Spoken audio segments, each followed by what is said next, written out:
आज बात करेंगे मध्य प्रदेश राज्य सुरक्षा अधिनियम 1990 कि इस अधिनियम में क्या है, कैसी जिला बदर की कार्रवाई होती हैं, कौन जिला बदर कर सकता है और कितने समय तक जिला बदर होता है। यह सब आज हम पढ़ेंगे मध्य प्रदेश राज्य सुरक्षा अधिनियम 1990 में। देखिए, जैसे नाम से ये स्पष्ट है, मध्य प्रदेश राज्य सुरक्षा, मध्य प्रदेश राज्य की सुरक्षा के संबंध में यह अधिनियम 1990। ठीक है। अब इस अधिनियम को स्वीकृति कब मिली थी? इस अधिनियम में टोटल 2 प्रकार के आदेश दिए गए हैं, निर्बंधन आदेश और निष्कासन आदेश। निर्बंधन मतलब कि एक ही जगह पर रहने पर आपको निर्बंधन मतलब शर्तों सहित आपको एक बंधन में बांध दिया जाएगा, वो होगा निर्बंधन आदेश। और निष्कासन कि उस जगह से आपको हट जाने का आदेश दिया जाएगा, तो निष्कासन मतलब जिस बास में आप रह रहे हैं उसमें से निष्कासन मतलब निष्कासन आदेश। तो दोनों प्रकार के आदेश हैं। कौन कौन से आदेश हैं? नंबर 1 निर्बंधन आदेश की शर्तों सहित आपको वहीं रहने की अनुमति दी जाती है, कुछ बंधन लगाकर मतलब कुछ शर्त अधिरोपित करके। दूसरा क्या है? निष्कासन आदेश। निष्कासन आदेश में आपको एक स्थान से दूसरे मतलब कि उस स्थान से निष्कासित किया जाता है कि आपको जहाँ रहना है वहाँ आप रहिए, वो होता है निष्कासन। तो इस अधिनियम का संख्यांक क्या है, क्या स्वीकृति है, आइए देखते हैं कि इस अधिनियम को स्वीकृति कब मिली थी। और इस अधिनियम को राष्ट्रपति की स्वीकृति मिली थी। सामान्यतः मध्य प्रदेश राज्य का अधिनियम है, लेकिन इसको स्वीकृति किसकी मिली थी? राष्ट्रपति की मिली थी। कब मिली थी? 22 जनवरी 1991 को। जिस सन में स्वीकृति मिलती है उसी सन का क्या होता है? अधिनियम संख्यांक होता है। तो इसका अधिनियम संख्यांक कितना है? 4। मतलब 1991 में बहुत से अधिनियमों को स्वीकृति मिली थी, उसमें इस अधिनियम को स्वीकृति कौन सी नंबर पर मिली थी? चौथी नंबर पर। और यह लागू किस दिनांक को हुआ था? तो 8 फरवरी को लागू हुआ था। एक कनेक्टिविटी और मिल गई है अपन को।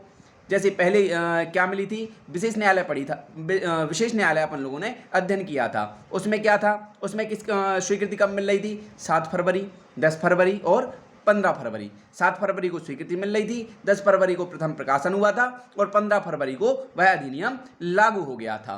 तो उसका अधिनियम संख्या कितना था? 8 था। इसका अधिनियम संख्या कितना है? 4 है। दोनों अधिनियम संख्या को क्या मिल रही थी? स्वीकृति मिल रही थी। इस अधिनियम में कितने अध्याय, कितनी धाराएं हैं? 35 धाराएं और 7 अध्याय हैं। सबसे अध्याय बेस्ड भी क्वेश्चन पूछे जाते हैं अगर कोई भी आप कॉम्पिटिटिव एग्जाम दें तो। अब इस अधिनियम का उद्देश्य क्या है? उद्देश्य से भी बहुत सारे क्वेश्चन बनते हैं। तो इस अधिनियम का उद्देश्य क्या है?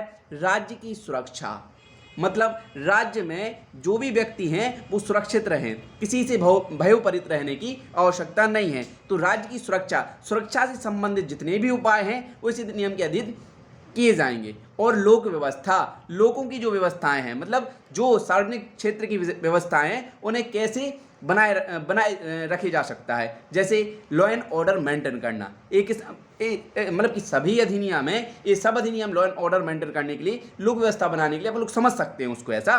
तो इस अधिनियम का उद्देश्य क्या है? राज्य को सुरक्षा प्रदान करना और राज्य में लोक व्यवस्था बनाए रखना। तो इसमें कितनी अध्याय, कितनी धाराएं हैं? 7 अध्याय और 35 धाराएं। जैसे अपन लोगों ने पूर्व में पढ़ा था कि घरेलू हिंसा अधिनियम 2005 का, उसमें कितने अध्याय, कितनी धाराएं थी? उसमें 5 अध्याय और 37 धाराएं थी। एक 5 और 7 का पेयर चलता है। उसी प्रकार इसमें कितनी 7 अध्याय हैं और 35 धाराएं हैं। कि अब आगे पढ़ते हैं, अध्याय 1 देखते हैं, प्रारंभिकी। तो प्रथम अध्याय में क्या है? प्रारंभिकी है। प्रारंभिकी में क्या होता है? उसका संक्षिप्त नाम, उसका विस्तार कहाँ कहाँ तक है और वह किस दिन लागू होगा। तो देखिए, इस अधिनियम का संक्षिप्त नाम क्या है? मध्य प्रदेश राज्य सुरक्षा अधिनियम 1990। और यह कहाँ पर लागू है? जैसे उसमें अपने टाइटल में ही पढ़ा था कि मध्य प्रदेश राज्य सुरक्षा, तो ये कहाँ पर लागू है? केवल मध्य प्रदेश पर ही लागू है। इसका विस्तार कहाँ पर है? मध्य प्रदेश में।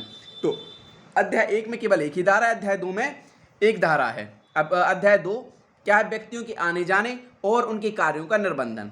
कि व्यक्ति को आने जाने के लिए और उनकी जो कार्य कर रहे हैं उन पर निर्बंधन कैसे लगाएंगे, किस अध्याय में पढ़ेंगे? अध्याय 2 में। तो धारा 2 से स्टार्ट होता है। धारा 2 में क्या है? परिभाषा खंड है।